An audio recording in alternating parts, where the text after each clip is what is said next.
Hey guys, what's up? Back with another video. This time I'm going to do my WWE SummerSlam 2018 pay-per-view review.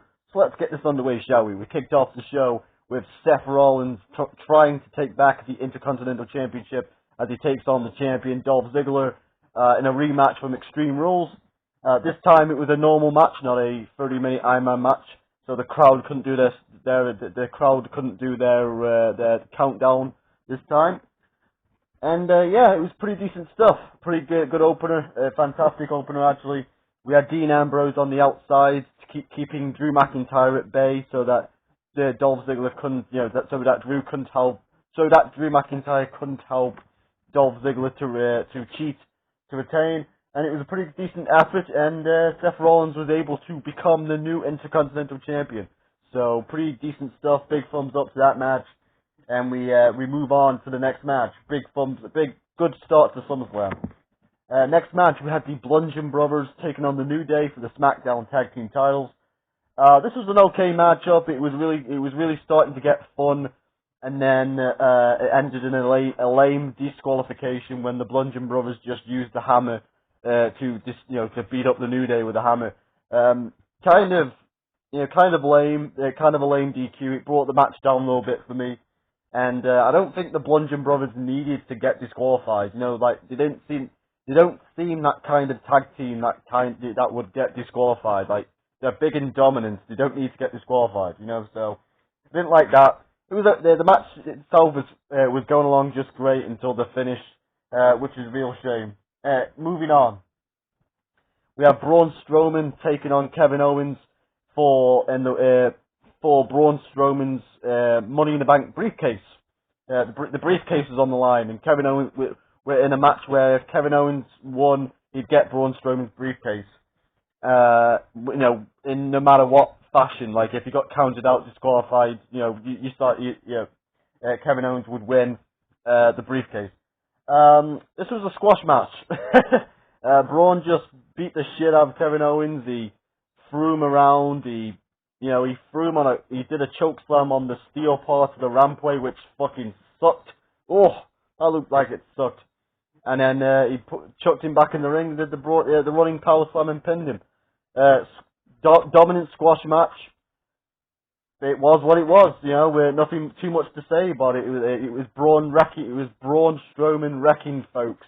And I love Braun Strowman wrecking folks, so this is a pretty big thumbs up. Even though it did come at the expense of Kevin Owens, which I did feel bad for. Anyway, we move on to the next match, which was the SmackDown Women's title. We had Carmella defending the SmackDown Women's title against Becky Lynch and Charlotte Flair in a triple threat match. Fantastic matchup. Really awesome stuff. All three women delivered in the ring. Great stuff. Great match. The story of Becky getting screwed by her best friend Charlotte Flair was really fun, and of course Charlotte Flair would win the SmackDown Women's title here, and Becky would have enough and turn heel after the match, and yeah, really solid stuff. And we head off to the races with the Becky Lynch heel turn, going into the next couple of pay-per-views of her and Charlotte. So pretty fun stuff. Big thumbs up to that one. And Carmella actually did pretty good on that one. Carmella's title reign has been... I haven't really been the biggest fan of Carmella's title reign in 2018 with her, especially with the James Ellsworth stuff and Asuka. But she actually proved herself. It's what I find it kind of funny that in her before the match that she loses the title, she looks very impressive in defeat. So pretty cool stuff. And we move on to the next match. We have Samoa Joe taking on AJ Styles for the WWE Championship. Again, this is Samoa Joe and AJ Styles. They rarely have a bad match. I can't think of, off the top of my head, I can't think of a match where AJ Styles and Samoa Joe had a bad match. I don't think they can. Well, they could. I mean, anyone can have a bad match, you know what I mean? But yeah, I lost my train of thought for a second. Sorry. Let's get back on track. Yeah, Samoa Joe, AJ Styles. Yeah, they had a really good match. This match right here was no different.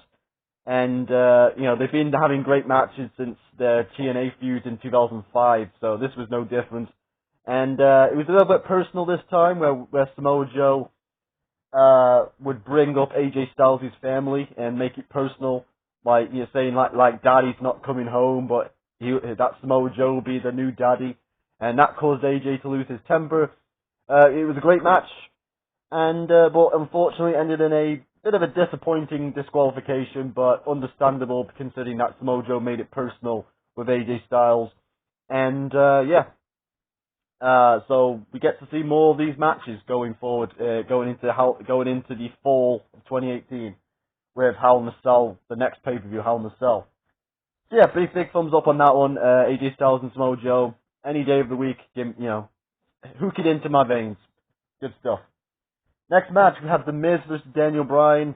This is okay. I didn't really care too much about this match. It had its moments where Daniel Bryan was beating the shit out of Miz. I liked the finish where the entire story of the match, or the entire story of the match was being built around Daniel Bryan wanting to punch Miz in the face, and the finish of the match was Miz punching Daniel Bryan in the face with brass knuckles behind the referee's back. So, yeah, pretty cool finish, but good attention to detail, but I didn't really care too much about this match. It was okay, as I said, and I liked the finish. So, yeah. We move on. We move on to the next match, which was Constable Baron Corbin taking on the Demon Finn Balor. This was just another squash match where the Demon Finn Balor brought out his demon side to take on Baron Corbin, and it caught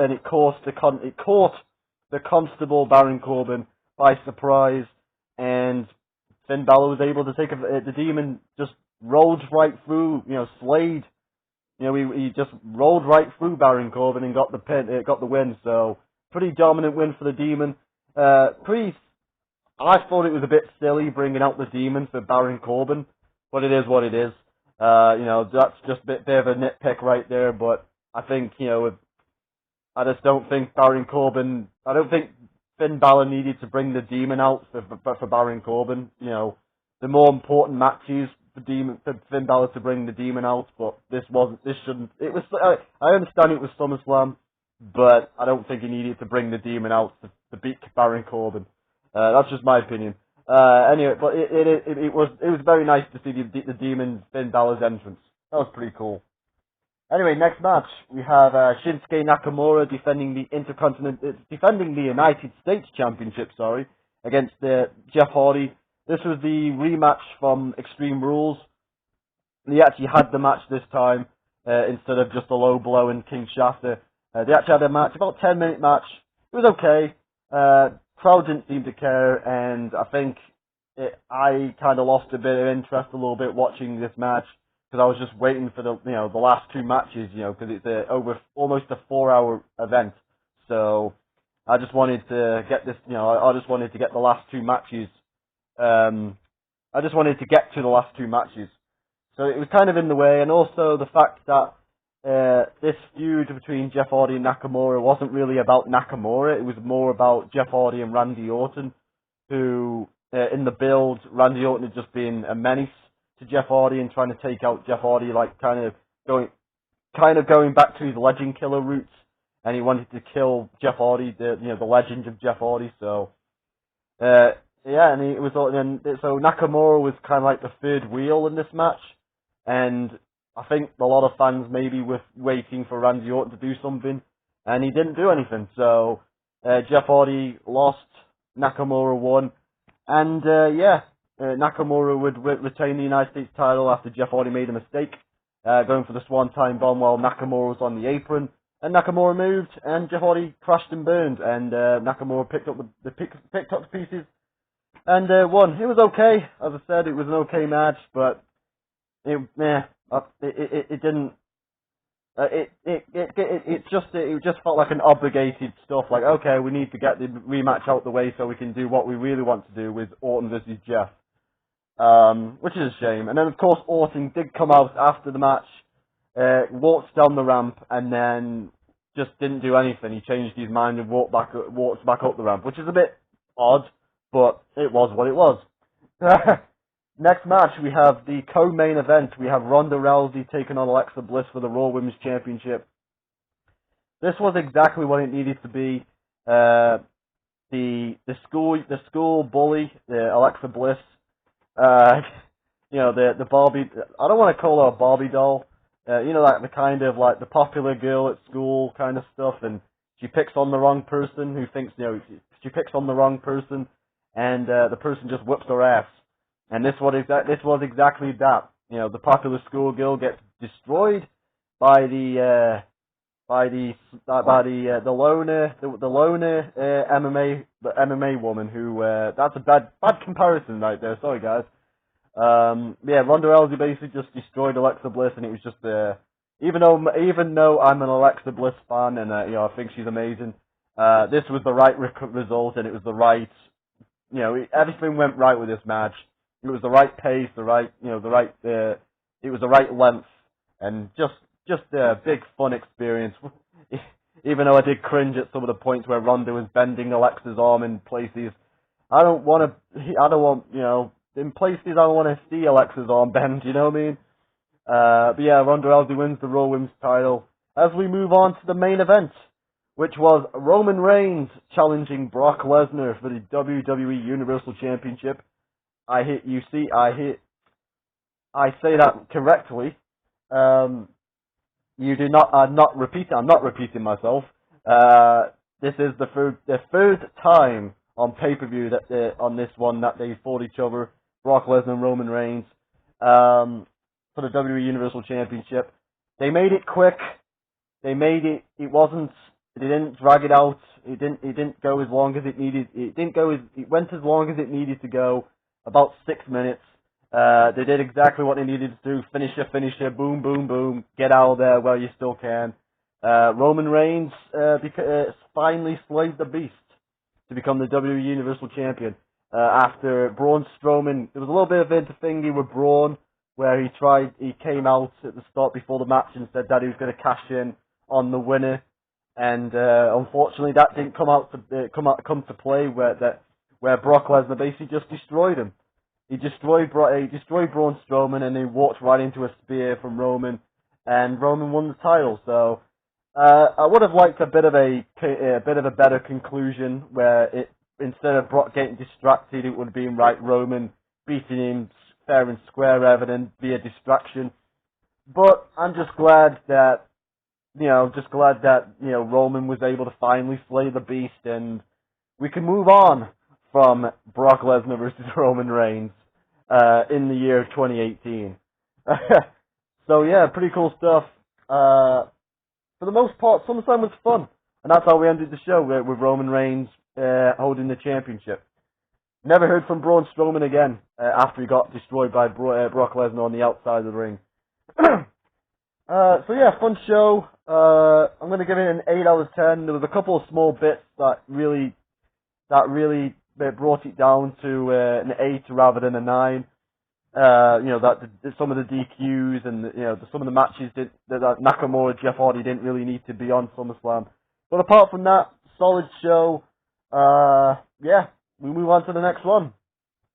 Big thumbs up to the show. Very long, almost a 4-hour show, but I was able to get through it. And big thumbs up to the show. We move on to the next one. Finally glad that Roman Reigns and Brock Lesnar's over with. And we move on to the next show, which will be Hell in the Cell. Don't know when that will be, but it'll be sometime soon. Look out for it. I'll see you guys next time. Tell me what you think in the comments. I'll see you guys in a bit. And now.